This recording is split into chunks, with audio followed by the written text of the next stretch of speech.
Bahkan sebelum tinta di surat cerai kami mengering, mantan suamiku sudah melemparkan undangan pernikahan dia dan selingkuhannya tepat ke wajahku. Saat aku meronta dalam kesakitan, ibuku berkata dengan tenang, "Pergi saja. Akan ada tontonan yang sangat menarik." Pada hari pernikahan mereka, sebuah insiden yang mengejutkan semua orang pun terjadi. Namaku Dahlia Sari. Usiaku 34 tahun. Harta terbesarku adalah toko roti Dahlia. Bukan toko yang besar, hanya sebuah kafe taman yang kecil dan cantik, terletak di gang perumahan yang tenang di Yogyakarta. Aku menuangkan seluruh tabunganku, emas yang diberikan ibu saat aku menikah, dan seluruh hari-hari masa mudaku ke tempat ini.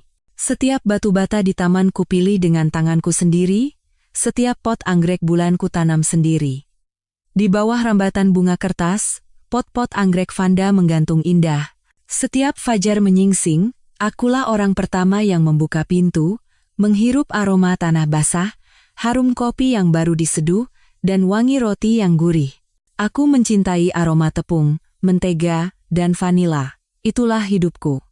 Pelanggan setiaku sebagian besar adalah wanita karier, pasangan muda di akhir pekan, dan mahasiswa yang menyukai suasana tenang.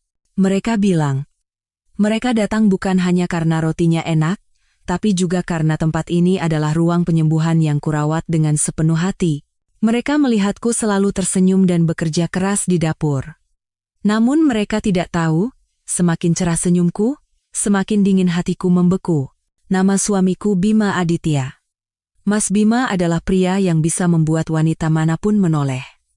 Ia selalu mengenakan kemeja mahal, rambutnya disisir rapi dengan pomade, dan menebarkan aroma parfum mewah. Ia adalah kepala tim penjualan di sebuah perusahaan konstruksi besar. Ia selalu sibuk. Rapat, perjalanan dinas, dan jamuan bisnis hingga larut malam. Sudah sangat lama. Aku bahkan tidak ingat persisnya berapa lama. Hampir tidak pernah kami berdua duduk bersama di meja makan malam. Aku selalu menyiapkan makan malam, menutupinya dengan plastik wrap, dan menunggunya. Biasanya, aku makan sendirian di samping meja makan yang sudah dingin. Mas Bima baru pulang setelah aku terlelap. Suara kunci berputar, langkah kaki yang lelah, lalu suara air dari kamar mandi. Ia keluar dari kamar mandi dengan aroma alkohol dan rokok yang pekat. Ia tidak lagi memelukku seperti dulu.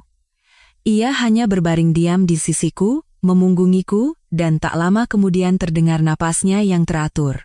Malam demi malam, aku menatap bulan di luar jendela, bertanya-tanya kemana arah pernikahan kami. Dulu, dialah yang mendukungku untuk berhenti dari pekerjaan kantoran yang membosankan dan mengejar mimpiku di dunia baking. Dialah yang membanggakan kepada teman-temannya, istriku adalah patisir terhebat di dunia. Namun, kebanggaan itu kini telah lenyap, hanya menyisakan percakapan singkat dan jawaban seadanya. Malam ini pulang makan malam? Sibuk? Capek ya? Mau ku buatkan jus jeruk? Nggak usah. Ponselnya adalah wilayah yang tak tersentuh. Bahkan saat mandi pun, ia membawanya. Terkadang saat duduk di sampingku, ia menatap layar ponselnya dengan senyum tipis. Lagi lihat apa kok senyum-senyum? Tanyaku. Ia menjawab dengan ketus, ini urusan kerja. Kamu nggak akan ngerti. Aku tahu ada sesuatu yang salah, tapi aku tidak berani menggali lebih dalam. Aku takut. Aku takut jika aku mengungkap kebenaran, akan ada kenyataan yang tak sanggup kutanggung. Aku menghibur diriku sendiri bahwa ia bekerja keras untuk keluarga ini, bahwa ia berubah karena tekanan sebagai kepala tim. Aku menipu diriku dengan adonan yang mengembang sempurna dan kopcek-copcek cantik. Aku menenggelamkan diri di toko roti Dahlia untuk melupakan fakta bahwa rumahku yang sesungguhnya semakin dingin. Malam ini pun sama. Jam menunjukkan pukul 11 malam, meja makan masih utuh. Aku menghela napas, dan mulai membereskannya. Mungkin besok akan berbeda, aku menenangkan diri. Aku salah. Besok bukan hanya tidak berbeda, tapi menjadi hari dimulainya tragedi terburuk dalam hidupku. Malam itu, Mas Bima tidak pulang. Semalaman aku tidak bisa tidur, jantungku berdebar kencang karena cemas. Ratusan kali aku menelepon, tapi yang kudengar hanya suara mesin yang familiar, nomor yang Anda tuju sedang tidak dapat menerima panggilan. Subuh, Aku tertidur sejenak di sofa. Aku terlonjak kaget oleh suara benturan keras. Mas Bima berdiri di tengah ruang tamu, tapi bukan penampilannya yang rapi dan elegan seperti biasanya. Kemejanya kusut, celananya kotor, dan rambutnya acak-acakan. Matanya merah, dan tubuhnya berbau alkohol asam, bukan parfum mewahnya. Mas Bima, semalaman kemana saja? Kamu tahu nggak aku khawatir sekali? Aku berlari menghampirinya, tapi ia mendorongku. Ia menjatuhkan diri ke sofa dan menjambak rambutnya. Semuanya sudah berakhir, Dahlia. Benar-benar berakhir. Aku membeku. Apa yang berakhir? Coba bicara yang jelas. Mas Bima mengangkat kepalanya. Wajahnya penuh keputusasaan. Aku investasi di luar. Investasi tanah. Aku mempertaruhkan semua uang kita, bahkan sampai pinjam ke rentenir.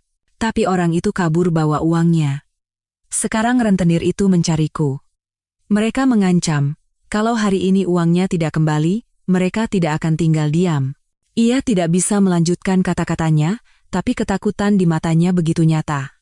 Seluruh tubuhku gemetar. Berapa? Berapa banyak yang kamu butuhkan? Mas Bima menatapku ragu-ragu. Banyak sekali. Ratusan juta. Jantungku serasa jatuh. Aku terduduk di lantai. Dari mana kami punya uang ratusan juta? Toko rotiku hanya cukup untuk biaya hidup dan sedikit sisa. Bagaimana ini? Kita lapor polisi? Bagaimana bisa lapor polisi? Teriak Mas Bima. Ini bukan investasi resmi. Kamu mau aku masuk penjara? Tiba-tiba ia meraih tanganku. Matanya memerah. Dahlia, sekarang hanya kamu yang bisa menolongku. Hanya toko roti itu. Aku sentak. Toko roti? Maksudmu apa? Kita jadikan toko itu jaminan untuk pinjam uang di bank. Cuma pinjam sebentar. Asal krisis ini lewat, aku janji. Aku akan bangkit lagi. Aku akan lunasi semuanya. Aku tidak akan gegabah lagi. Aku kehilangan kata-kata. Toko roti Dahlia adalah segalanya bagiku. Itu adalah jantung dan nyawaku. Apa yang kamu ragukan? Kamu mau mereka datang ke sini? Kamu mau lihat aku mati? Kalau aku mati, kamu pikir kamu dan toko rotimu akan selamat? Mas Bima berteriak, lalu suaranya melembut, memohon. Dahlia, tolong. Ini yang terakhir. Anggap saja kamu menyelamatkan nyawaku. Aku ini suamimu, kan? Aku menatap pria di hadapanku. Ia menangis. Air mata mengalir di wajahnya yang putus asa. Aku mencintai pria ini, aku mempercayainya tanpa syarat. Melihatnya begitu terpuruk, hatiku luluh. Aku berpikir, jika kehilangan toko aku masih bisa memulai lagi, tapi jika kehilangan suami, aku akan kehilangan segalanya. Baiklah. Seperti orang yang menemukan pelampung, Mas Bima berlari ke kamar dan membawa setumpuk dokumen tebal. Aku belum pernah melihat dokumen sebanyak itu. Ini, sudah kusiapkan semua. Pihak bank bilang ini mendesak. Harus ditandatangani pagi ini juga supaya pinjamannya bisa cair. Cepat tanda tangan. Ia membolak-balik halaman, menunjuk tempat yang harus kutandatangani. Mataku pusing. Surat perjanjian, akta jual beli, surat kuasa. Semua istilah yang tidak ku mengerti. Kenapa dokumennya banyak sekali? Aku tidak bisa membacanya semua. Mas Bima memotong perkataanku. Suaranya terdengar jengkel dan terburu-buru. Astaga, Dahlia. Apa sekarang waktunya membaca ini? Dokumen pinjaman bank memang setebal ini. Semuanya formulir standar. Cepat tanda tangan. Harus diserahkan sebelum jam 9 pagi, supaya sore ini uangnya cair. Kalau tidak, kita semua jadi gelandangan. Ia meletakkan pulpen di tanganku. Aku melihat suamiku yang terus melirik jam dengan gelisah. Aku melihat tumpukan dokumen itu. Aku cemas dan takut. Tapi aku percaya pada suamiku. Aku percaya ia berada di jalan buntu dan akulah satu-satunya harapannya. Aku menggigit bibir. Tanganku gemetar. Aku menandatanganinya. Di setiap tempat yang ia tunjuk, tanpa membaca satu huruf pun. Aku menandatangani surat yang menyerahkan seluruh hak usaha dan aset di atas tanah dari toko roti Dahlia kepadanya. Dan aku juga menandatangani surat gugatan cerai kesepakatan bersama yang telah ia tandatangani dan selipkan dengan licik di antara puluhan dokumen pinjaman palsu. Begitu aku meletakkan pulpen, Mas Bima menghela napas lega. Ia memelukku erat hingga aku sesak napas. Terima kasih, Dahlia. Istriku memang yang terbaik. Jangan khawatir. Setelah masalah ini selesai, aku akan ganti semuanya.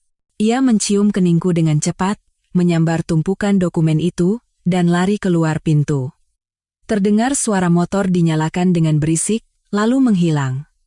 Aku berdiri terpaku di tengah ruangan. Di luar jendela, fajar mulai menyingsing. Aku tidak tahu bahwa matahariku baru saja terbenam. 3 hari setelah penandatanganan yang menentukan itu, aku masih hidup dalam kecemasan. Mas Bima tidak pulang. Katanya, ia harus menyelesaikan masalah dan menghindari para penagih utang. Ia menyuruhku untuk membuka toko roti seperti biasa dan tidak memberitahu siapapun tentang ini.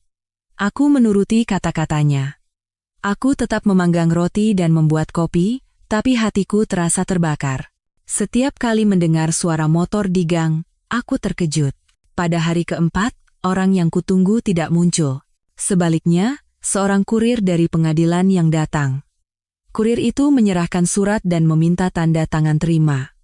Dengan tangan gemetar, aku menerima surat panggilan sidang cerai dari pengadilan negeri. Pikiranku kosong. Sidang cerai? Kapan aku menyetujui perceraian? Aku tergagap. Pak, mungkin salah alamat, kami tidak sedang bercerai. Kurir itu menatapku dengan iba. Dengan Ibu Dahlia Sari, kan? Suaminya Bapak Bima Aditya, surat permohonannya ada di sini. Ditandatangani oleh Bapak dan Ibu berdua. Pengadilan memanggil untuk mediasi dan mengambil keputusan. Tolong tanda tangan di sini. Aku menandatangani seperti orang linglung. Begitu pintu tertutup, surat itu jatuh ke lantai.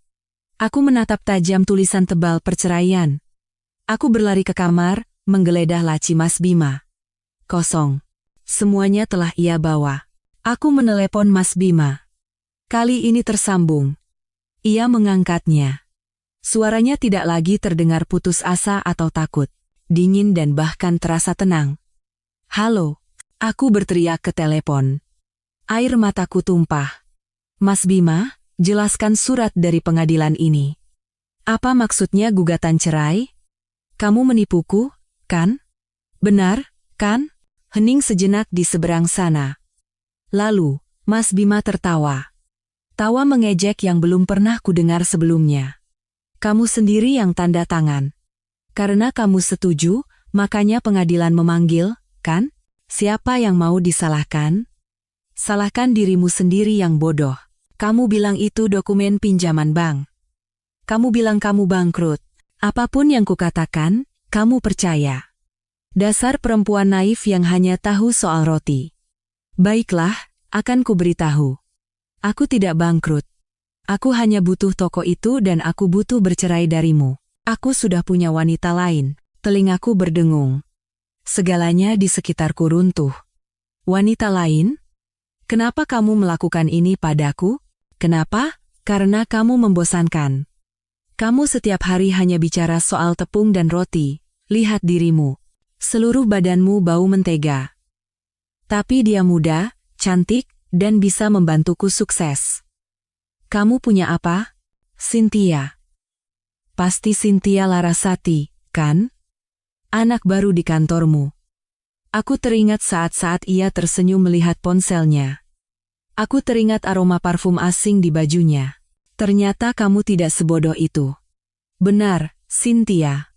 Bicara panjang lebar melelahkan, datang saja ke pengadilan. Kita selesaikan prosesnya dengan cepat. Toko itu sekarang milikku. Kamu juga menandatangani surat pengalihan usaha, kan? Pasti itu juga tidak kamu baca. Ia menutup telepon. Aku tidak punya kekuatan lagi untuk berdiri. Aku jatuh terduduk di lantai. Aku kehilangan segalanya. Suamiku, toko rotiku yang seperti jantungku. Semuanya direnggut tanpa daya oleh penipuan yang kutandatangani sendiri karena terlalu mempercayai suamiku. Hari-hari setelahnya adalah neraka. Aku datang ke pengadilan. Mas Bima datang bersama Cynthia. Ia menatapku dengan tatapan setengah kasihan, setengah kemenangan. Aku tidak punya tenaga untuk melawan. Tidak ada bukti. Yang ada hanya tanda tanganku. Hakim bertanya apakah aku setuju untuk bercerai. Aku melihat Mas Bima yang menggenggam tangan Cynthia. Aku memejamkan mata. Ya, saya setuju. Sidang berakhir dengan cepat. Aku keluar dari pengadilan seperti bayangan. Kehilangan suami, kehilangan toko. Aku menjadi melarat. Aku berjalan tanpa tujuan ke sebuah kamar kos kecil yang kusewa sementara. Aku tidak punya keberanian untuk pulang ke rumah ibu. Aku tidak tahu harus berkata apa. Pada hari aku secara resmi menerima akta cerai, aku menerima hadiah lain. Sebuah undangan berwarna merah menyala dari Mas Bima. Mempelai wanita, Cincelara Sati. Mempelai pria, Bima Aditya. Aku hendak membuangnya, tapi sebaris kalimat yang menarik perhatianku membuatku membukanya. Tempat, toko roti Dahlia. Seluruh tenagaku terkuras. Ia tidak hanya merampas milikku, tapi juga ingin menghinaku sampai akhir. Aku membalik undangan itu. Ada tulisan tangan Mas Bima, di tempat di mana kebahagiaan baru kita dimulai. Kamu tidak perlu datang. Undangan itu jatuh ke lantai. Aku menangis sejadi-jadinya. Kali ini bukan karena kehilangan, tapi karena amarah yang merasuk hingga ke tulang. Aku meremas undangan merah yang tergeletak seperti noda darah kering di lantai kos yang dingin. Aku sadar, aku tidak bisa tinggal di sini sedetik pun lagi. Aku telah mengurung diri di kamar ini, merenungi rasa sakit, malu, dan amarah. Aku tidak berani pulang ke rumah ibu. Aku takut ibu akan kecewa, takut ibu akan memarahiku karena kebodohanku. Tapi sekarang, aku tidak punya tempat lain untuk pergi. Aku membawa tas berisi pakaian dan meninggalkan kamar kos. Aku berjalan. Aku bahkan tidak punya uang untuk naik taksi.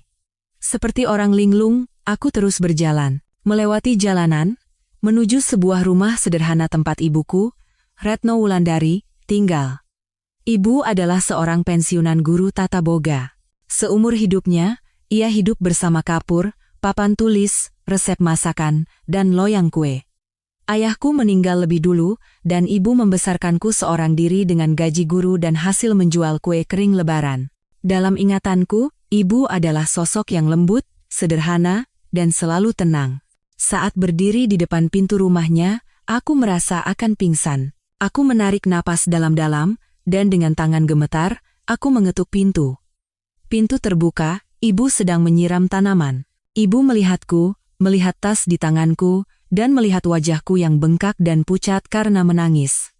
Ibu tidak bertanya apa-apa, ia hanya bergeser, memberiku jalan. Masuklah. Saat melangkah melewati ambang pintu dan mencium aroma khas rumah ibu, aku tidak bisa menahannya lagi. Aku berlutut, memeluk kaki ibu, dan menangis sejadi-jadinya. Ibu, aku kehilangan semuanya. Bu, dia menipuku. Dia mengambil semuanya. Aku menangis terseduh-seduh. Menangisi hari-hari yang memalukan, menangisi kebodohanku. Aku menceritakan semuanya. Tentang penipuan jaminan, tentang surat cerai yang diselipkan, tentang bagaimana aku menjadi miskin di pengadilan, dan terakhir, dengan tangan gemetar, aku menyerahkan undangan itu pada ibu. Bu, lihat ini. Dia akan menikah dengan perempuan itu di tokoku. Dia menghinaku, Bu. Aku menunduk, menunggu helaan napas. Menunggu omelan, sudah ibu bilang apa? Kamu tidak mau dengar. Menunggu ibu menangis bersamaku, tapi tidak. Hening. Aku mengangkat kepala. Ibu tidak menangis. Beliau sedang melihat undangan itu. Bibir ibu tidak bergetar karena marah, tapi sedikit terangkat. Sebuah senyum dingin dan mengejek yang belum pernah kulihat sebelumnya. Ibu, kenapa ibu tersenyum? Ibu meletakkan undangan itu di atas meja. Lalu perlahan menyeduh teh. Ia memberikanku secangkir teh. Minum dulu, tenangkan dirimu. Suara ibu masih tetap tenang. Ketenangan itu justru membuatku takut. Ibu tidak marah? Aku ditipu sampai jadi gelandangan. Toko roti itu dibangun dengan uang yang ibu berikan, dan aku menghabiskannya semua. Ibu menatapku. Tatapan matanya tajam. Aku sadar, aku tidak benar-benar mengenal ibuku. Ibu bukan hanya seorang guru tata boga yang lembut. Ia adalah wanita tangguh yang membesarkan anaknya seorang diri di dunia yang keras ini. Ini akan jadi tontonan yang menarik, kata ibu sambil memegang cangkir tehnya. Kalau diundang, ya kita harus datang. Aku kehilangan kata-kata. Apa? Pergi kemana? Maksud ibu? Aku harus ke sana melihat mereka bahagia? Aku tidak bisa. Siapa bilang kita ke sana untuk melihat mereka bahagia? Ibu meletakkan cangkir tehnya dengan bunyi tak. Anakku dihina orang lain, tidak mungkin aku diam saja. Dia yang mengundang. Dia ingin melihatmu menderita. Jadi, kamu harus pergi. Tapi tidak dengan penampilan seperti ini. Ibu bangkit dan menepuk pundakku. Berhenti menangis. Menangis tidak akan mengembalikan apapun. Bangun. Cuci mukamu. Anak ibu harus cantik. Kamu harus berdandan sangat cantik. Akan ada pertunjukan yang menarik menantimu. Aku menatap ibu dengan bingung. Aku tidak tahu apa yang ada di pikirannya. Tapi di mata ibu, aku tidak melihat kekalahan, melainkan sebuah percikan api. Aku tidak mengerti. Aku benar-benar tidak mengerti apa yang dipikirkan ibu. Reaksi ibu benar-benar di luar dugaanku. Kupikir ibu akan terkejut, marah, atau setidaknya mengkhawatirkanku. Tapi tidak. Ibu begitu tenang, bahkan menyuruhku pergi ke pernikahan orang yang telah menipuku. Ibu serius? Tanyaku sambil sesenggukan. Aku harus berbuat apa di sana? Dengan muka apa aku ke sana? Aku sudah tidak punya apa-apa. Toko itu miliknya, dan itu sudah sah secara hukum. Aku yang menandatanganinya. Ibu menggelengkan kepala. Nak, kamu memang pintar membuat roti, tapi kepalamu itu isinya benar-benar hanya tepung, ya? Kamu pikir ibumu ini hanya bisa menjahit, menyulam, dan memasak? Ibu tidak berkata apa-apa lagi, ia berjalan pelan ke kamarnya. Kamar ibu masih sama seperti bertahun-tahun yang lalu, sederhana dan rapi. Ibu mendekati sebuah lemari kayu tua. Lemari yang dulu kutakuti karena ibu menyembunyikan rotan di sana. Ibu mengeluarkan seikat kunci dan membuka laci paling bawah yang selalu terkunci. Aku menahan napas, memperhatikan. Ibu mengeluarkan sebuah map tebal yang dibungkus plastik berlapis-lapis dengan hati-hati. Ibu meletakkan map itu di atas meja, tepat di samping undangan merah. Dia pikir dia sudah menipumu, tapi dia lupa pada akarnya. Ibu mendorong map itu ke arahku. Bukalah. Tanganku masih gemetar. Aku membuka bungkus plastiknya. Di dalamnya ada setumpuk dokumen yang sudah menguning karena waktu tapi tersimpan dengan sangat rapi. Hal pertama yang kulihat adalah tulisan, sertifikat hak milik tanah. Aku terkejut. Aku membaca alamat tanah itu. Alamat toko roti Dahlia. Aku mengucek mata dan membaca nama pemiliknya. Bukan namaku. Bukan juga nama Mas Bima. Nama di dokumen itu adalah Retno Wulandari. Ibu. Suaraku tercekat. Kenapa ini atas nama ibu?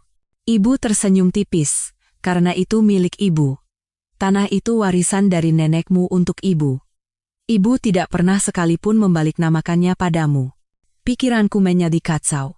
Tapi, aku membangun toko di sana. Kukira ibu meminjamkannya padaku. Ibu berkata dengan jelas. Waktu itu kamu bilang ingin membuka toko roti. Karena ibu lihat kamu serius, ibu bilang ada tanah yang tidak terpakai, jadi pakailah. Kita pernah membuat selembar surat perjanjian, kan? Ingat? Aku ingat. Sebuah surat perjanjian sewa menyewa tanah untuk tujuan usaha yang ditulis tangan dengan sederhana. Aku dan ibu sama-sama menandatanganinya. Aku menyimpannya entah di mana dan tidak pernah memikirkannya lagi. Aku tidak pernah menyangka surat itu begitu penting. Ibu melanjutkan, suaranya menjadi tegas. Orang itu kepala tim penjualan di perusahaan konstruksi. Dia terlalu percaya diri. Dia pikir dia paling tahu hukum. Dia hanya memeriksa surat izin usahamu. Dia tahu kamu pemiliknya, jadi dia berasumsi tanahnya juga pasti milikmu. Dia sombong. Dia tidak berpikir untuk memeriksa sampai ke akarnya. Dia tidak pernah membayangkan kalau anaknya menyewa tanah dari ibunya sendiri. Secercah harapan, cahaya dingin melintas di benakku. Bu, jadi, benar, ibu mengangguk. Yang dia tipu darimu hanyalah surat izin usaha dan aset-aset yang kamu bangun di atas tanah itu, dia hanya mengambil cangkangnya. Isinya, yaitu tanahnya, masih milik ibu. Aku menyentuh sertifikat tanah itu, asli. Air mataku kembali menetes, tapi kali ini bukan karena sakit hati. Aku masih belum bisa lepas dari keterkejutan. Aku menatap ibu, lalu kembali menatap sertifikat itu. Tapi, Bu, aku sudah menandatangani surat pengalihan semua aset kepadanya. Di pengadilan pun aku kalah. Aku setuju bercerai dan menerima kehilangan toko. Ibu mengibaskan tangannya seolah menepis debu. Tentu saja kamu kalah. Kamu menandatangani pengalihan aset di atas tanah, jadi putusan pengadilan yang menyatakan aset itu miliknya sudah benar. Kamu menandatangani surat gugatan cerai, jadi pengadilan mengabulkan perceraianmu juga sudah benar. Tapi, Nak, aset di atas tanah dan tanah itu sendiri adalah dua hal yang berbeda. Seperti seorang guru yang mengajar muridnya, ibu mulai menjelaskan dengan runut, apa yang dia dapatkan? Nama toko roti Dahlia, oven, mesin kopi, beberapa meja, dan bangunan yang kamu dirikan di atas tanah itu. Benar, kan? Itu sekarang miliknya, sah secara hukum. Aku mengangguk. Hatiku kembali berat. Iya. Tapi, suara ibu meninggi. Di mana dia meletakkan semua itu? Aku ragu sejenak, lalu berkata dengan lantang, di atas tanah ibu. Tepat. Ibu mengetuk-ngetuk meja dengan jarinya. Dia meletakkan aset miliknya di atas tanahku. Aku adalah pemilik tanah ini, dan aku menyewakannya kepada anakku untuk usaha. Tapi sekarang, bukan lagi anakku, melainkan seorang pria asing, seorang penipu, yang menempatinya. Apa aku setuju dia masuk ke sana? Tidak, ibu tidak setuju. Kalau begitu, sekarang dia sedang menempati tanahku secara ilegal. Paham? Tanpa berdiskusi denganku, dia mengadakan pesta pernikahan di tanahku. Si Bima Aditya itu, dengan aset yang baru saja dia peroleh dari menipu, dia letakkan di atas tanahku. Bahkan, dia tidak membayar sewa sepeser pun padaku. Aku mulai sadar bahwa rencana Mas Bima yang tampak sempurna ternyata memiliki celah yang fatal. Dia terlalu sombong. Dia berpikir istri yang hanya tahu soal roti pasti punya ibu yang lugu dan naif. Dia mungkin ahli properti, tapi dia hanya ahli dalam menipu, bukan dalam menelaah hukum pertanahan dengan cermat. Dia tidak memeriksa sertifikat hak milik karena tidak pernah menyangka akan ada variabel tak terduga. Dia menganggap dirinya pintar dan meremehkan kami berdua. Air mataku sudah kering. Kini di dalam diriku, api kemarahan dan kelegaan yang luar biasa berkobar. Bu, kita harus segera ke sana dan merebutnya kembali. Kita harus bongkar kedoknya. Beritahu semua orang kalau dia penipu. Aku sontak berdiri, tapi ibu menarikku duduk kembali. Ibu menggelengkan kepala. Senyum misterius tersungging di bibirnya. Kalau direbut sekarang, tidak seru. Aku terkejut. Maksud ibu, kamu mau ke sana dan bertengkar dengannya? Ibu tidak akan melakukan itu. Itu tidak elegan dan tidak akan menyelesaikan apa-apa. Dia pasti akan mengelak. Kita orang terpelajar. Jadi kita harus melakukannya sesuai hukum. Kita harus membuatnya mengaku kalah dengan cara yang paling memalukan. Ibu mengambil undangan itu dan mengamatinya. Dia ingin menikah di sana. Pasti dia mengundang semua kerabat dan teman-temannya. Bagus sekali. Biarkan orang berkumpul sebanyak mungkin, biarkan dia pamer. Biarkan dia menghabiskan uang untuk dekorasi mewah dan menyewa ini itu. Lalu, kita ledakan sekaligus. Semakin banyak orang, semakin seru, kan, Nak? Aku menatap ibu. Tiba-tiba aku merinding. Ibu telah memperhitungkan segalanya. Hatiku kini dipenuhi perasaan campur aduk. Rasa lega karena tidak kehilangan aset terbesar, yaitu tanah ibu, sekaligus rasa takut melihat ketenangan ibu. Ibu yang kukira hanya akrab dengan dapur dan jarum jahit, ternyata begitu cerdik. Lalu, apa yang kita lakukan sekarang, Bu? Tanyaku dengan suara masih bergetar. Ibu perlahan meminum tehnya dan berkata, Sekarang kita menunggu dia bersenang-senang, menunggu dia menghabiskan uang. Pesta pernikahan itu butuh banyak biaya. Semakin mewah, semakin mahal. Biarkan dia menghias toko di atas tanahku sesuka hatinya. Ibu berhenti sejenak, lalu melanjutkan, selama itu, kita juga punya pekerjaan. Ibu akan menemui pengacara, bukan untuk menuntut, tapi untuk menyiapkan surat-surat. Karena perjanjian sewa antara ibu dan kamu sudah tidak berlaku, dan dia terus berada di sana, itu namanya pendudukan ilegal. Ibu akan meminta bantuan polisi, kita lakukan sesuai hukum. Kita akan mendapatkan kembali tanahnya, dan juga toko yang kamu bangun, itu adalah aset yang melekat pada tanah. Dia pikir dia menipumu, tapi sebenarnya dia memasang jerat di lehernya sendiri. Aku masih bingung, tapi aku bertanya, lalu pernikahannya? Kita biarkan saja berlangsung? Ibu tersenyum, senyum yang belum pernah kulihat sebelumnya. Tentu saja kita biarkan. Kamu tidak dengar apa yang dia tulis? Dia ingin menikah di tempat di mana kebahagiaan baru kita dimulai. Ibu akan memberinya sebuah permulaan yang tidak akan pernah dia lupakan. Ibu menatapku dengan tajam. Dulu profesi ibu apa? Guru tata boga, Bu. Benar. Tata boga itu tentang memasak dan mengurus rumah tangga. Dia meremehkan anakku karena hanya tahu soal roti dan badannya bau mentega. Kalau begitu, ibu yang pensiunan guru masak ini akan memberinya menu pernikahan yang akan dia ingat seumur hidupnya. Ibu akan tunjukkan padanya esensi masakan tradisional. Aku bingung. Menu? Ibu mau memasak untuk pernikahan mereka? Bukan, ibu mencibir. Ibu hanya akan memberikan idenya, jangan khawatir. Yang harus kamu lakukan sekarang adalah menenangkan diri. Ibu tidak mau anak ibu datang ke pesta dengan penampilan seperti itu. Kamu harus tunjukkan padanya bahwa tanpanya, kamu baik-baik saja dan tetap cantik. Kamu harus membuat selingkuhan itu marah karena merasa tidak akan pernah bisa lebih cantik darimu. Mengerti? Aku mengangguk. Api kemarahan di dalam diriku kini memiliki tujuan yang jelas. Aku bukan lagi korban. Aku akan menjadi penonton utama drama ini, sekaligus orang yang akan menurunkan tirainya. Ibu menenangkanku. Sudah, sekarang istirahatlah, kamu sudah sangat menderita. Tinggallah bersama ibu. Semuanya biar ibu yang urus. Malam itu, untuk pertama kalinya dalam beberapa minggu, aku bisa tidur nyenyak. Dalam mimpiku, Bima dan Cynthia berada di tengah pesta, tapi mereka tidak tersenyum. Selama beberapa hari berikutnya, aku tinggal di rumah ibu. Aku mulai menemukan kembali ketenanganku. Aku membantu ibu memasak, membersihkan rumah, dan kembali berlatih resep-resep baking yang sudah lama kutinggalkan. Namun, pikiranku tidak pernah sedetik pun lepas dari panggung yang sedang dibangun di bekas toko rotiku.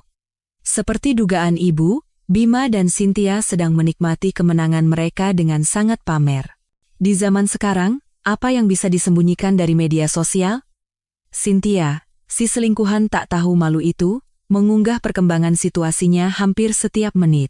Tanpa perlu kucari, karyawan-karyawan lamaku yang bersimpati padaku mengirimkan screenshot melalui WhatsApp. Mbak Dahlia. Dia mengecat bar kesayangan Mbak dengan warna pink norak, jelek sekali. Di tempat Mbak biasa duduk bekerja, dia memajang foto prewedding mereka, bikin marah. Mereka juga mengirimkan foto prewedding Bima dan Cynthia di tamanku. Cynthia, dengan gaun pengantin, memeluk pinggang Bima dan tersenyum cerah di samping pohon bunga kertas yang kutanam. Bima, dengan setelan jas mewah, menatap Cynthia dengan tatapan penuh cinta yang dulu ia berikan padaku. Di bawah foto itu, ada ratusan komentar ucapan selamat. Bima menulis, membangun kebahagiaan baru di titik awal yang baru. Terima kasih telah datang padaku. Cynthia membalas, surga kecil kita berdua. Terima kasih telah memberikan segalanya untukku, sayang. Aku menunjukkan ponselku pada ibu. Bu, lihat ini. Benar-benar tidak tahu malu. Ibu melirik sekilas, lalu kembali memangkas tanamannya. Biarkan saja mereka pamer. Semakin tinggi mereka terbang, semakin sakit saat jatuh. Semakin banyak kerabat dan teman mereka yang tahu, semakin malu mereka nanti. Suatu hari, Agus, mantan baristaku, menelepon dengan suara berbisik. Mbak Dahlia, saya barusan lewat depan toko. Mereka lagi bersih-bersih untuk persiapan pernikahan. Saya dengar-dengar, Mas Bima sepertinya tidak menyewa gedung pernikahan yang besar. Aku terkejut. Lalu mereka adakan di mana? Saya dengar selentingan, katanya sewa gedung itu mahal. Buat apa buang-buang uang kalau sudah punya tempat sebagus ini? Katanya mereka cuma panggil catering dari luar. Mbak, sepertinya mau hemat biaya tapi tetap kelihatan keren dengan pesta kebun. Jantungku berdebar kencang. Namanya apa? Kamu tahu nama cateringnya? Saya dengar samar-samar, namanya Catering Rona Rasa. Namanya biasa saja, Mbak. Aku menutup telepon dan segera memberitahu ibu. Bu, dia panggil catering dari luar. Namanya Catering Rona Rasa. Ibu, yang sedang membaca buku, berhenti sejenak. Beliau menatapku. Dari balik kacamata bacanya, ibu hanya tersenyum tanpa berkata apa-apa. Senyum itu membuatku merinding. Catering Rona Rasa. Nama yang bagus, gumam ibu. Coba kita lihat. Ibu memintaku mencari nomor telepon Catering Rona Rasa di internet. Tidak sulit menemukannya. Aku membacakan nomor telepon itu dengan keras untuk ibu. Ibu tidak langsung menelepon. Beliau berganti pakaian yang lebih rapi, menyisir kembali rambutnya, baru kemudian perlahan menekan nomor itu. Aku menahan napas di sebelahnya. Dari seberang sana, seorang staf menjawab, "Ya, dengan Catering Rona Rasa." Ibu berkata dengan suara tenang dan jelas, "Selamat siang, bisa saya bicara dengan pemiliknya? Saya ingin bicara dengan Ibu Hana Wijaya." "Baik, mohon tunggu sebentar." Sesaat kemudian, terdengar suara wanita yang ceria. "Ya, dengan Hana di sini." "Ini siapa, ya?" Ibu tersenyum. Senyum itu muncul lagi. "Hana, apa kamu masih ingat saya? Dulu saya guru tata bogamu di sekolah kejuruan, Bu Retno." Di seberang sana hening selama beberapa detik, lalu terdengar suara yang seolah meledak. "Ya ampun, Bu Retno. Benarkah ini ibu?" "Saya Hana, Bu." "Ya ampun, saya tidak salah dengar, kan? Ada apa ibu menelepon saya?" Ibu tertawa lembut. "Ibu baik-baik saja. Suaramu masih sama, ya. Begini, ada yang ingin ibu bicarakan. Ini berkaitan dengan keahlian kita berdua. Apa kamu punya waktu? Mau mendengarkan cerita ibu?" Di seberang sana, Hana buru-buru berkata, "Tentu saja, Bu, ada waktu." "Silakan Bu, ada masalah apa sampai ibu menelepon saya?" Dan ibu pun mulai bercerita. Bukan keluh kesah atau tangisan. Ibu menceritakan kronologi kejadian dengan jelas dan tenang. Tentang aku, tentang si Bima, tentang penipuan jaminan dan surat cerai, dan tentang tanah miliknya serta pernikahan yang akan segera dilangsungkan di atasnya. Di sebelahnya, aku bisa mendengar dengan jelas suara Hana di seberang sana yang menahan dan menghembuskan napas karena marah. Setelah cerita ibu selesai, Hana terdiam sejenak, lalu berkata dengan geram, "Beraninya dia menipu putri ibu?" "Jadi benar, Bu. Itu orangnya. Minggu lalu dia datang ke tempat kami memesan catering. Datang bersama perempuan itu, gayanya sombong sekali." Ibu tetap menjaga suaranya yang tenang. "Iya, si Bima itu.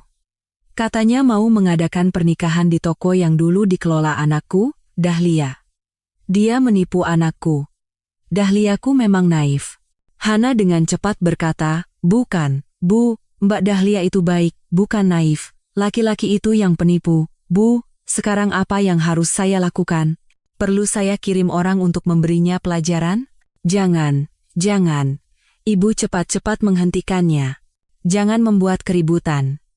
Ibu tidak mau itu. Ibu ingin semuanya sesuai prosedur, sesuai hukum." "Kudengar dia memesan catering darimu, ya?" "Betul, Bu. Bahkan dia menawar harga setiap item. Katanya pestanya harus mewah, tapi harganya harus murah. Dia memesan menu yang namanya sajian istimewa pesta adat." Ibu tersenyum puas. "Bagus. Sajian istimewa pesta adat.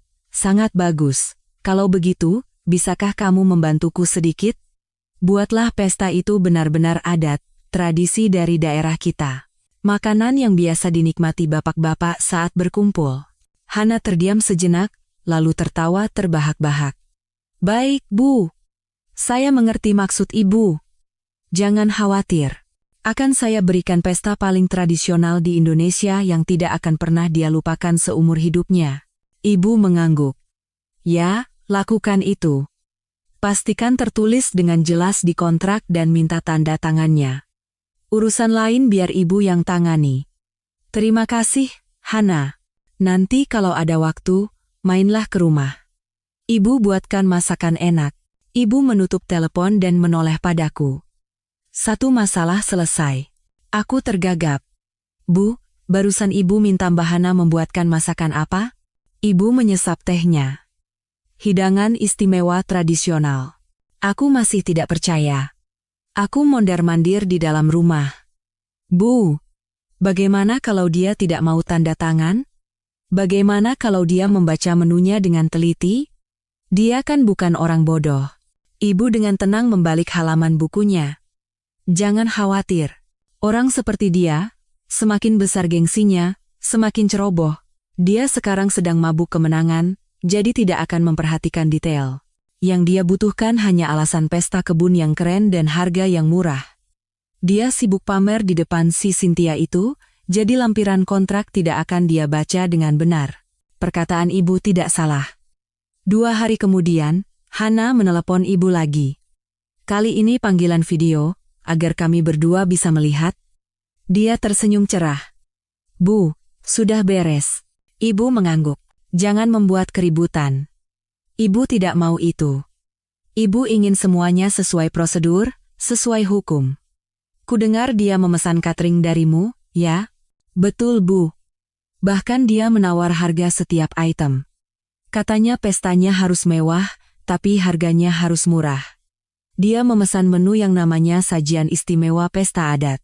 Ibu tersenyum puas. Bagus. Sajian istimewa pesta adat.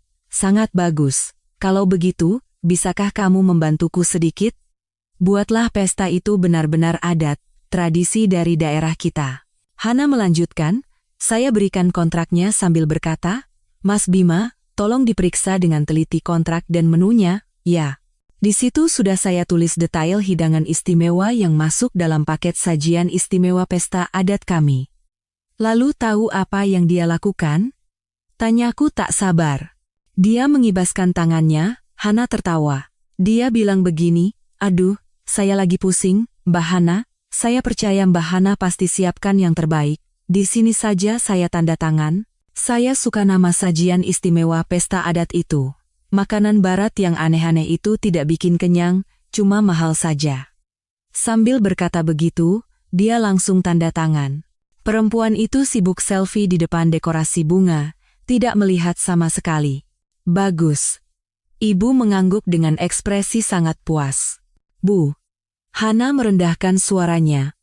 Menu yang saya tulis di lampiran, saya tidak menulis nama makanannya secara langsung. Saya pakai istilah yang agak teknis, seperti di jurusan kita dulu. Hidangan pembuka, sate jeroan khas angkringan. Hidangan utama 1, gulai jeroan sapi dengan kuah kaya rempah. Hidangan utama 2, semur biji kenari Jawa dengan aroma khas. Pelengkap, kakak ayam pedas bumbu makon. Aku menutup mulut, sate jeroan, gulai jeroan, semur jengkol, dan ceker mercon. Hana tertawa. Saya hanya menjalankan sesuai kontrak. Dia sudah tanda tangan, jadi tidak akan bisa protes. Nanti tim saya akan datang dengan persiapan lengkap, termasuk sambal dan lalapan. Dia akan merasakan cita rasa yang sangat istimewa dan tradisional. Ibu berterima kasih pada Hana dan menutup telepon. Beliau menoleh padaku dan berkata, lihat, perangkapnya sudah terpasang. Sekarang, terbang ke langit pun dia tidak akan bisa lolos. Apa yang dia tanda tangani, harus dia makan. Rasa lega yang tak terlukiskan memenuhi hatiku. Aku membayangkan ekspresi Bima, Cynthia, dan mantan ibu mertuaku, Tantri Subroto, yang selalu meremehkanku karena dianggap kampungan, saat melihat hidangan tradisional itu. Pekerjaan kita sudah selesai, kata ibu. Sekarang giliranmu. Aku terkejut. Saya? Ya. Kamu harus bersiap-siap. Hari itu, kamu harus benar-benar cantik. Secantik yang akan membuatnya menyesal. Secantik yang akan membuat selingkuhan itu gila karena cemburu. Kata-kata ibu seperti air sejuk yang membasuh semua amarah di dalam diriku. Aku tidak lagi menangis. Aku bukan lagi korban. Aku adalah tokoh utama drama ini, sekaligus orang yang akan menurunkannya tirainya. Aku bercermin. Penderitaan selama beberapa minggu telah menghancurkanku. Lingkaran hitam di bawah mataku. Kulitku kusam, dan rambutku kering. Penampilan yang menyedihkan. Inilah yang ingin dilihat Bima dan Cynthia. Wajah seorang istri yang terbuang dan gagal. Tidak, aku berjanji pada diri sendiri. Aku tidak akan datang dengan penampilan seperti ini. Seolah membaca pikiranku, ibu memberikanku sebuah amplop berisi uang. Pakai ini untuk berdandan. Jangan hemat. Anggap saja ini investasi untuk pertunjukan terakhir. Aku berpikir pakaian apa yang akan kukenakan. Gaun mewah dan perhiasan mahal? Tidak, itu bukan aku. Itu adalah cara Cynthia menutupi kekosongan dirinya dengan penampilan luar. Jika aku melakukannya, aku hanya akan bersaing dengannya di arenanya. Aku menginginkan sesuatu yang berbeda, sesuatu yang menjadi milikku, yang mewakiliku, sesuatu yang murni, kuat, dan mendalam. Aku akan membuat kebaya, Bu. Ibu mengangguk puas. Ibu juga berpikir begitu. Aku tidak pergi ke butik gaun pengantin yang mahal. Aku pergi ke sebuah penjahit kebaya lama di Pasar Beringharjo, tempat ibu sering membeli kain. Aku memilih kain sutra berwarna putih gading. Bukan putih bersih seperti gaun pengantin, melainkan warna yang melambangkan kemurnian dan awal yang baru. Aku membawa kain itu ke penjahit langganan ibu. Sang penjahit menatapku dengan iba. Mungkin dia sudah mendengar ceritaku samar-samar. Saya mau membuat kebaya, kataku dengan tenang. Desainnya yang sangat sederhana dan klasik, tidak perlu payet atau bordir, cukup yang pas di badan dan sangat anggun. Sang penjahit menatapku dan mengangguk. Saya mengerti. Mbak ingin kebaya yang berkelas. Jangan khawatir. Sambil menunggu kebaya selesai, aku tidak tinggal diam. Aku mulai merawat diriku kembali. Aku pergi ke salon untuk kerimbat, merawat kulitku dengan masker alami yang diajarkan ibu. Aku makan teratur dan tidur lebih awal. Ibu hanya memasak makanan bergizi untukku. Kata ibu, tubuh yang sehat akan memancarkan keanggunan. Aku bahkan mengeluarkan peralatan bakingku yang kecil dan mulai membuat adonan dan memanggang kue kering di dapur ibu. Aroma mentega yang gurih kembali menenangkan hatiku.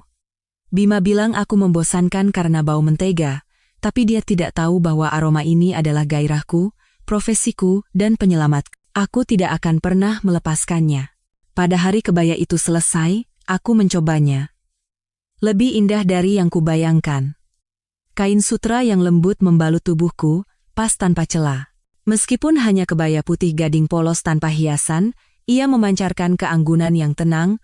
Aku berdiri di depan cermin. Sosok di cermin bukan lagi wanita pucat dan gagal beberapa minggu yang lalu. Rambutku kembali hitam berkilau, kulitku bercahaya. Dan yang terpenting adalah tatapan mataku. Tidak ada lagi ketakutan atau penderitaan. Tenang. Ibu berdiri di belakangku dan mengangguk. Nah, ini baru anakku, Dahlia Sari. Ingat, kamu kesana bukan untuk merebut kembali suamimu. Kamu kesana untuk membuang masa lalumu. Aku menarik napas dalam-dalam. Aroma kain sutra yang baru tercium samar. Aku siap. Hari pernikahan Bima dan Cynthia. Cuaca hari itu cerah, matahari bersinar terik. Seolah mengejek, ia menyinari tempat yang pernah menjadi segalanya bagiku dengan terang benderang. Pagi itu aku bangun pagi. Ibu sudah menyeduh teh melati. Tenangkan hatimu. Kami tidak terburu-buru. Ibu berkata, drama yang bagus harus menunggu klimaksnya. Biarkan mereka menyambut tamu, melangsungkan akad, dan pamer sepuasnya. Kita akan datang saat acara resepsi dimulai. Saat itulah yang paling seru. Ibu telah menyiapkan kebaya brokat berwarna ungu tua yang anggun. Beliau tampak berkelas, seperti seorang priayi Jawa. Sementara itu, di toko roti Dahlia, adegan yang kubayangkan sedang berlangsung. Agus terus mengirim pesan secara diam-diam. Mbak, dekorasi bunganya besar sekali, semuanya mawar putih. Mbak Cynthia pakai gaun yang dadanya terbuka, kayak kue tart. Bima berdiri di samping pengantin barunya dengan setelan jas yang mengkilap. Dia berada di puncak kesombongannya.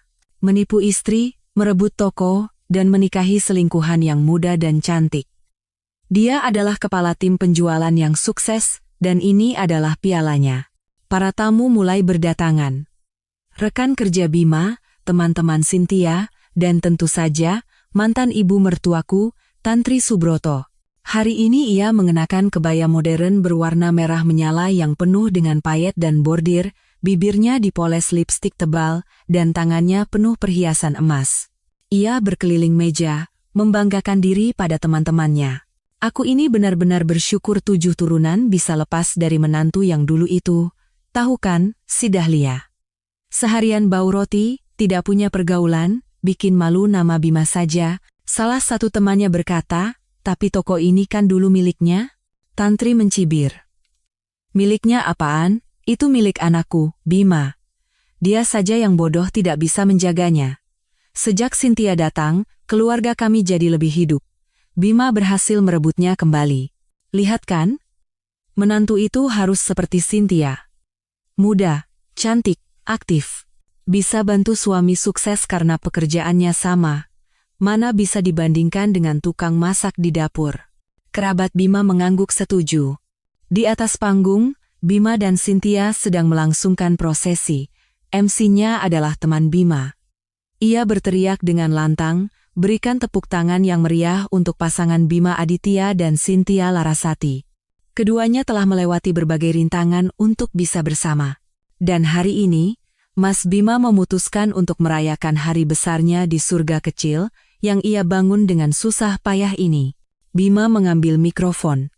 Suaranya bergetar karena emosi yang dibuat-buat. Terima kasih, Cynthia, telah datang padaku, mengajariku apa arti cinta sejati. Tempat ini, yang dulu bernama Toko Roti Dahlia, sekarang akan menjadi surga Bima dan Cynthia. Kita akan memulai kebahagiaan baru kita di sini. Cynthia menangis terharu dan memeluk Bima. Para tamu memberikan tepuk tangan meriah. Tidak ada yang tahu bahwa rintangan yang mereka lewati itu adalah aku. Setelah potong kue dan bersulang sampanye, MC mengumumkan. Baiklah, hadirin sekalian, inilah saat yang paling ditunggu-tunggu. Mari kita angkat gelas dan nikmati sajian istimewa pesta adat yang telah disiapkan secara khusus oleh mempelai pria, Bima Aditya. Tepat pada saat itu, di rumah, ibu bangkit berdiri. Ayo nak, sudah waktunya. Kami memanggil taksi. Aku mengenakan kebaya putih gadingku, dengan selendang sutra tipis tersampir di bahu. Ibu begitu anggun, seolah hendak menghadiri jamuan teh. Saat kami tiba di ujung gang, suara musik yang keras terdengar dari dalam toko. Ibu berkata padaku, tunggu sebentar di sini. Di dalam toko, para tamu sudah duduk di meja masing-masing. Mereka mengharapkan pesta kebun yang mewah.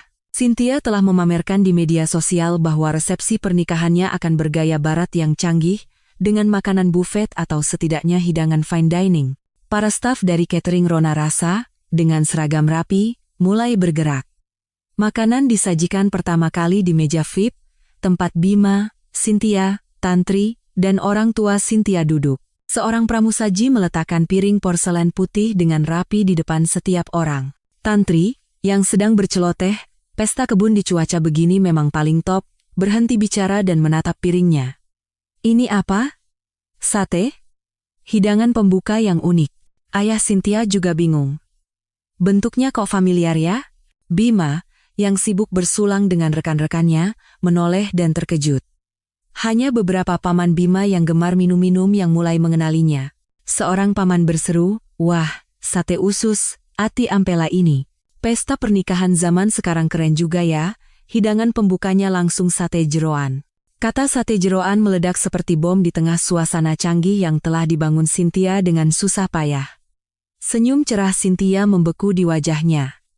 Ia menunduk menatap piringnya. Wajahnya yang merah karena riasan memutih, lalu membiru.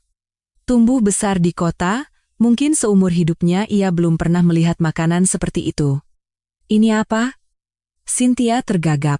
Ia berteriak pada pramusaji yang meletakkan piring itu. Ini salah. Bawa pergi ini. Siapa yang pesan makanan begini? Siapa yang bawa makanan pinggir jalan ke sini? Pramusaji, yang telah di-briefing dengan baik oleh Hana, menunduk dengan tenang. Mohon maaf, Nyonya. Ini adalah hidangan pembuka dari paket sajian istimewa pesta adat yang telah ditandatangani oleh mempelai pria dalam kontrak sate jeroan khas angkringan. Silakan dinikmati selagi hangat. Sate jeroan, jeritan Cynthia menembus suara musik. Bima, apa-apaan ini? Katanya pestanya gaya barat. Bima pun baru menyadari, wajahnya memucat.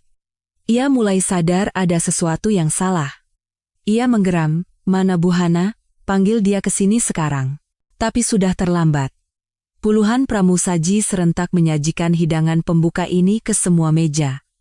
Taman yang tadinya penuh dengan musik dan tawa, dalam sekejap diselimuti keheningan yang aneh. Tak lama kemudian, terdengar suara bisik-bisik, suara kaget, dan suara orang menahan mual. Ya ampun, ini apa? Jorok sekali. Masa makan sate usus di pernikahan. Bau apa ini? Teman-teman Cynthia, para anak muda yang modis, buru-buru menutup mulut dengan serbet. Beberapa orang yang perutnya lemah benar-benar mulai merasa mual.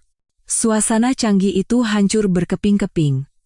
Jika sate jeroan adalah sebuah kejutan, maka yang berikutnya adalah bencana total. Sementara Cynthia membeku karena syok dan Bima berteriak ke telepon, para staf catering tetap profesional. Mereka dengan tenang mengangkat piring sate yang sebagian besar tidak tersentuh dan menyajikan hidangan berikutnya. Hidangan utama pertama, gulai jeroan sapi dengan kuah kaya rempah. Semangkuk besar gulai jeroan yang mengepul diletakkan di tengah meja. Aroma khas jeroan menusuk hidung para tamu yang terbiasa dengan parfum mahal. Gulai jeroan, teriak Tantri. Suaranya mulai bergetar karena marah. Bima, kamu ini niatnya apa? Ini pesta pernikahan atau warung soto? Orang tua Cynthia yang duduk di sebelahnya pucat pasi. Mereka adalah keluarga kaya. Menikahkan putrinya dengan seorang kepala tim properti di sebuah pesta kebun adalah kebanggaan mereka. Kini, mereka harus menatap semangkuk gulai jeroan. Ayah Cynthia terlalu marah untuk bicara, hanya bisa memelototi menantunya. Cynthia menangis. Bawa pergi. Bawa pergi semuanya. Bima, kamu menghancurkanku. Semua temanku lihat ini. Tapi bencana tidak berhenti di situ. Hidangan utama kedua tiba. Semur biji kenari Jawa dengan aroma khas, namanya terdengar mewah, tapi isinya adalah semur jengkol. Aromanya yang khas dan menyengat menyebar ke seluruh taman, mengalahkan aroma mawar yang menjadi dekorasi. Ya Tuhan, bau jengkol. Salah satu teman Cynthia menjerit sambil menutup hidungnya. Aku tidak tahan lagi. Baunya parah sekali. Aku mau pulang. Pesta pernikahan macam apa ini? Benar-benar paling buruk. Beberapa tamu yang tidak tahan benar-benar menutup mulut dan berlari ke toilet. Yang lain berbisik-bisik sambil mengeluarkan ponsel, mulai mengambil foto dan video. Mereka tahu mereka mendapatkan skandal besar. Kemudian disusulkan cakar ayam pedas bumbu mercon. Kini, meja resepsi itu tidak ada bedanya dengan meja minum bapak-bapak di warung tenda. Paman-paman Bima yang tadinya bingung, kini justru terlihat menikmati. Wah, ini sih lauk minum semua. Di sini ada bir enggak? Seorang paman mengetuk meja dengan sumpit. Mendengar itu, kemarahan Tantri mencapai puncaknya. Ia berteriak pada pamannya. Makan saja terus, mas ini seumur hidup cuma tahu makan. Tidak malu apa? Cynthia meraung-raung karena malu, melepas tiara di kepalanya, dan melemparkannya ke wajah Bima. Aku tidak mau menikah. Kembalikan pesta pernikahanku. Dasar penipu. Wajah Bima memerah seperti binatang yang terpojok. Tangisan Cynthia, bisikan para tamu, teriakan ibunya membuat telinganya berdengung. Ia melihat Hana berdiri dengan tenang di salah satu sudut, mengarahkan para stafnya. Ia kehilangan akal sehat dan berlari ke arahnya. Tidak ada lagi penampilan seorang manajer yang elegan. Ia mencengkeram kerah baju Hana dan menggeram. Apa-apaan ini? Kamu sengaja mau menghancurkan pernikahanku. Siapa yang suruh kamu sajikan makanan sampah begini? Hana, seorang wanita tangguh, dengan tenang melepaskan tangan Bima. Ia merapikan pakaiannya dan menatap lurus ke wajah Bima dengan suara yang tidak bergetar sedikit pun. Mas Bima, tolong jaga ucapan Anda. Anda sedang menghina saya. Semua makanan dari catering Rona rasa segar dan bersih. Bagaimana bisa Anda sebut sampah? Masih mengelak. Bima menunjuk ke area resepsi. Aku pesan pesta pernikahan yang mewah. Tapi lihat itu, sate jeroan, gulai jeroan, sampai jengkol. Kamu membuat pernikahanku jadi warung tenda.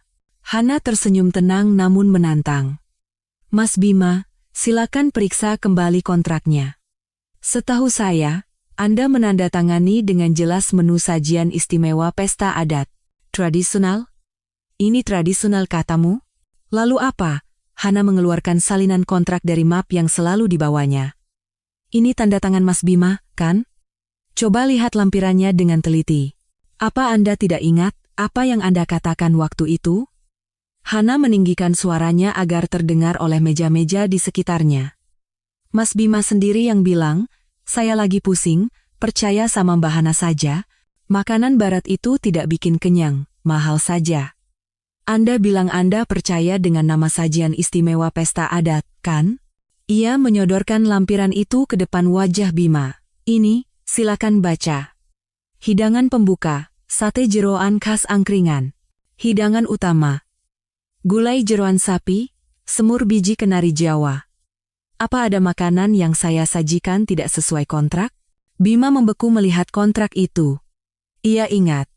Ia memang menandatanganinya, tanpa membaca. Ia terlalu sombong dengan jabatannya, terlalu percaya diri. Hana melanjutkan dengan suara penuh cemooh. Mas Bima kan pebisnis, pasti tahu. Kalau sudah tanda tangan di kontrak, saya harus menjalankannya.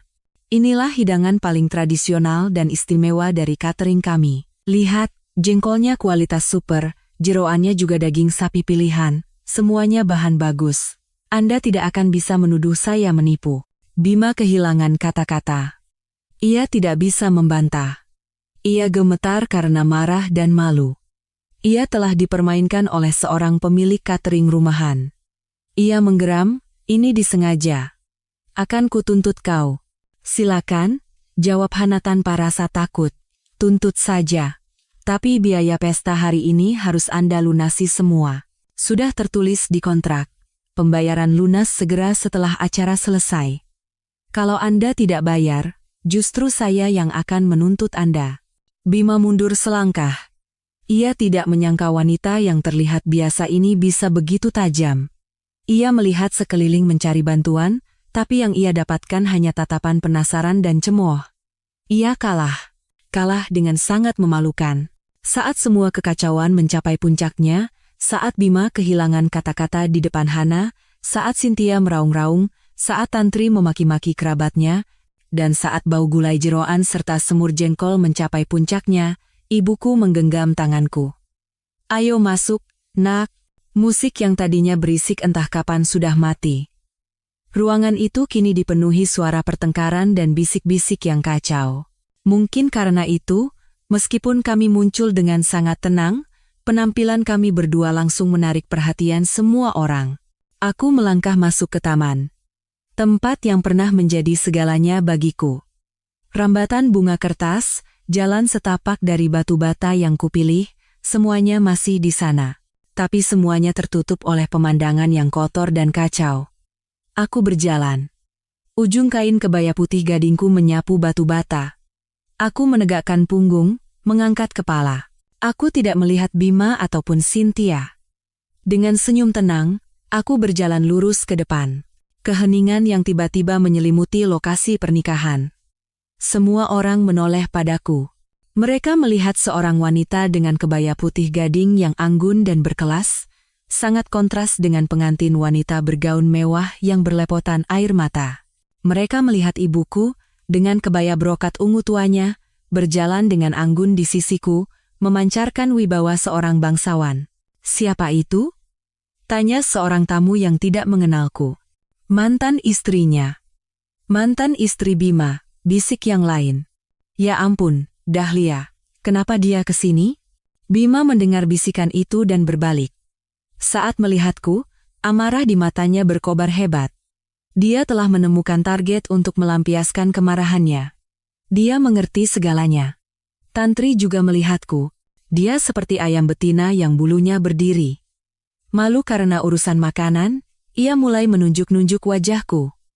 Kamu perempuan sialan, kenapa kamu ke sini? Bima dan Tantri berlari ke arah kami. Wajah mereka seolah ingin memakan kami hidup-hidup. Bima berteriak, jadi ini ulahmu?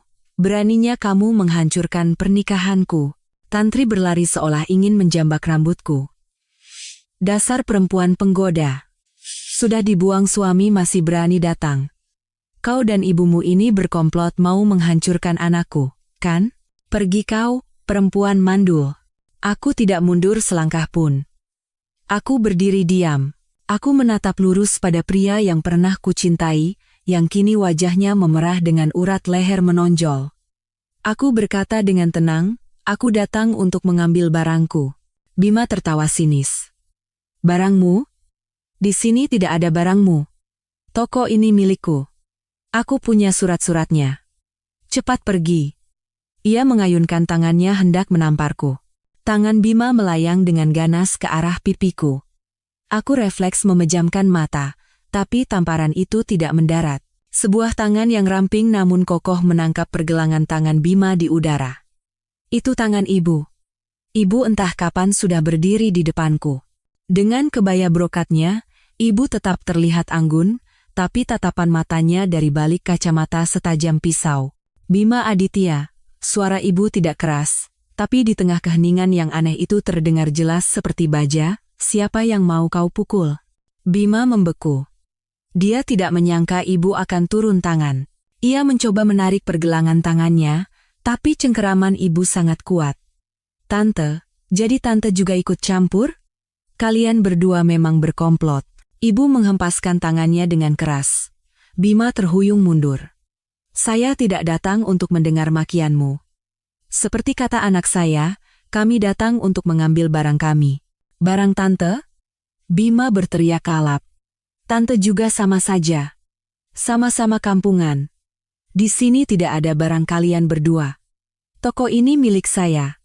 Milik Bima Aditya. Saya punya surat-surat resminya. Cepat pergi. Tantri ikut menimpali. Ia mundur ke belakang anaknya dan terus memaki. Benar. Sudah diusir suami masih tebal muka. Buah jatuh tidak jauh dari pohonnya. Cepat usir mereka. Ia berteriak pada kerabatnya. Hei, seret dua perempuan ini keluar. Mana satpam? Tidak ada yang bergerak. Para tamu kini hanyalah penonton. Mereka menatap drama itu, mengangkat ponsel mereka tinggi-tinggi. Aku menatap Bima dan Tantri. Untuk pertama kalinya, aku tidak lagi merasa takut atau sakit. Yang kurasakan hanya iba. Mas Bima, kataku dengan tenang, kamu masih belum sadar juga? Yang kamu tipu dariku itu hanya surat izin usaha dan meja kursi ini. Kamu kan ahli properti, masa tidak tahu kalau aset di atas tanah dan kepemilikan tanah itu dua hal yang berbeda? Bima berhenti. Wajahnya menunjukkan kebingungan. Apa maksudmu? Ibu tidak berkata apa-apa lagi. Ia berbalik pelan menghadap pintu masuk. Bukan memanggil satpam. Beliau hanya bersuara dengan anggun, silakan masuk, waktunya bekerja. Pandangan semua orang tertuju ke pintu masuk yang dilihat ibu. Dari luar gang, 4 pria berseragam masuk dengan khidmat. 2 orang berseragam jurusita pengadilan, 2 lagi berseragam polisi. Kemunculan mereka yang serius dan resmi seketika memadamkan suasana kacau dan kotor di pesta pernikahan yang gagal itu. Bima membeku, ia mulai gemetar. Sebagai pebisnis, ia tahu siapa mereka. Tantri juga terdiam. Tidak berani berteriak lagi, hanya melirik anaknya. Siapa kalian? Bima tergagap. Kalian panggil polisi? Apa salah saya? Salah seorang jurusita yang tampaknya komandan melangkah maju. Ia melihat Bima, lalu memandang sekeliling ke area resepsi yang berantakan dengan sate dan gulai jeroan. Selamat siang. Kami dari pengadilan negeri. Jurusita itu berkata dengan suara jelas. Kami datang untuk melakukan eksekusi atas permintaan pemilik sah tanah ini. Ia mengangguk ke arah ibu. Ibu melangkah maju, membuka tas tangannya dengan anggun, dan mengeluarkan map dokumen itu. Ibu mengangkat tinggi-tinggi sertifikat hak milik tanah agar bisa dilihat semua orang. Dokumen yang tua namun resmi itu penuh wibawa. Saya sampaikan kepada semua yang hadir di sini, suara ibu menggema, saya Retno Wulandari. Saya adalah pemilik sah atas tanah tempat Mas Bima ini sedang melangsungkan pernikahan. Suara gemuruh terdengar. Ibu melanjutkan, saya menyewakan tanah ini kepada putri saya, Dahlia, untuk tujuan usaha. Namun, Mas Bima ini telah merebut hak usaha dan aset di atas tanah milik putri saya dengan cara menipu. Pengadilan telah memutuskan aset itu miliknya, dan saya tidak keberatan. Ibu menunjuk Bima, suaranya meninggi. Tapi tanah ini adalah milik saya. Karena putri saya tidak lagi berusaha di sini, perjanjian sewa kami telah berakhir. Mas Bima Aditya tidak memiliki hak apapun atas tanah ini. Saat ini, dia sedang menempati properti saya secara ilegal. Wajah Bima memucat, ia mundur. Bohong. Tanah itu milik Dahlia, dan Dahlia sudah menyerahkannya padaku. Benarkah? Ibu mencibir. Kamu ahli properti, kan? Coba keluarkan surat penyerahan aset yang kamu punya itu. Di depan para petugas ini, kita periksa apa ada satu kata pun yang menyebutkan penyerahan hak milik tanah. Atau jangan-jangan, kamu hanya menipu Dahlia untuk menandatangani surat pengalihan hak usaha dan aset di atas tanah? Bima membeku. Dia sadar. Celah fatal dalam rencananya. Dia terlalu meremehkan kami. Jurusita meninggikan suaranya, menghancurkan harapan terakhir Bima. Berdasarkan pemeriksaan kami, seluruh bidang tanah ini memang benar milik Ibu Retno Wulandari. Semua kegiatan Bapak Bima Aditya dan Ibu Cynthia Larasati di lokasi ini adalah ilegal. Jurusita itu membuka mapnya dan membacakan dengan lantang dan jelas. Berdasarkan putusan pengadilan, Sder Bima Aditya dan Sdri Cynthia Larasati diperintahkan untuk segera menghentikan kegiatan pendudukan ilegal atas tanah di Jalan Merpati nomor 2 Yogyakarta, dan mengembalikan tanah tersebut dalam keadaan semula kepada pemiliknya, Ibu Retno Wulandari. Ia mengangkat kepala dan menatap lurus ke arah Bima. Bapak Bima Aditya, Ibu Cynthia Larasati, dan semua tamu yang tidak berkepentingan, diminta untuk segera meninggalkan lokasi. Kami akan memulai proses penyitaan aset. Kata penyitaan aset dan pendudukan ilegal seperti dua tamparan di pipi Cynthia. Ia berdiri termangu sejak kami datang. Baru setelah mendengar kata-kata itu, ia tersadar. Ia bukan hanya dipermalukan karena pernikahan jeroan. Ia sadar bahwa pria yang ia perjuangkan dan rebut ternyata seorang kere, bahkan seorang penipu yang mengadakan pernikahan dengan menempati tanah orang secara ilegal. Kamu menipuku. Cynthia menjerit lebih histeris daripada saat melihat sate jeroan. Ia berbalik menatap Bima dengan penuh kebencian. Kamu bilang toko ini milikmu. Kamu bilang bisa bertanggung jawab. Ternyata kamu penipu dan kere. Bima tergagap. Cynthia, dengarkan aku dulu. Tidak ada yang perlu didengar. Teriak Cynthia. Rasa malu karena makanan dan kenyataan pahit membuatnya gila. Ia mengambil buket bunga di atas meja dan melemparkannya ke wajah Bima. Aku tidak mau menikah dengan penipu. Kere. Setelah itu, ia merobek ujung gaunnya yang merepotkan dan berlari tanpa tujuan. Mendorong orang tuanya sendiri, menginjak piring sate yang jatuh, ia berlari ke pintu keluar, menghilang dari kehidupan Bima dan dari drama ini. Tantri ternganga. Cynthia. Nak, tunggu. Tapi tidak ada yang mengejar. Orang tua Cynthia, dengan wajah pucat karena malu, diam-diam bangkit dan mengikuti putri mereka dengan kepala tertunduk. Melihat pemandangan itu, Tantri tahu semuanya telah berakhir. Ia menjatuhkan diri ke lantai, mengeluarkan jurus andalannya, meraung-raung. Aduh, hancur sudah keluargaku. Menantu hilang, toko hilang, aduh, nasibku. Ibu bahkan tidak meliriknya. Dengan dingin ia berkata kepada polisi, tolong keluarkan Ibu Tantri, Bima Aditya, dan semua tamu dari area ini. Kami harus bekerja. Polisi mulai bergerak. Semuanya silakan keluar. Pesta pernikahan sudah selesai. Bapak-bapak, ibu-ibu, silakan pulang. Para tamu yang tadinya asyik menonton kini bergegas bangkit. Mereka saling dorong menuju pintu keluar, tak lupa melemparkan cemoh dan bisikan. Malu-malu bangge. Kormo itu nyata. Pernikahan jeroan, seumur hidup baru lihat. Bima berdiri terpaku di tengah kekacauan. Ia menatapku. Tatapannya bukan lagi amarah, melainkan kebencian yang mendalam. Dalam 1 jam, ia kehilangan segalanya. Seorang polisi mendekat dan menepuk pundaknya. Silakan keluar. Anda tidak dengar? Bima didorong keluar. Saat berjalan terhuyung melewatiku, ia menggeram agar hanya aku yang bisa mendengar. Hebat kau, Dahlia. Aku tersenyum tenang. Terima kasih sudah menjaga toko saya dengan baik. Tantri, sambil dipapah oleh 2 kerabatnya, tidak berhenti memaki saat diseret keluar. Pernikahan itu hancur dalam kehinaan. Kami berdua, ibu dan anak, berdiri di tengah taman kami yang berantakan.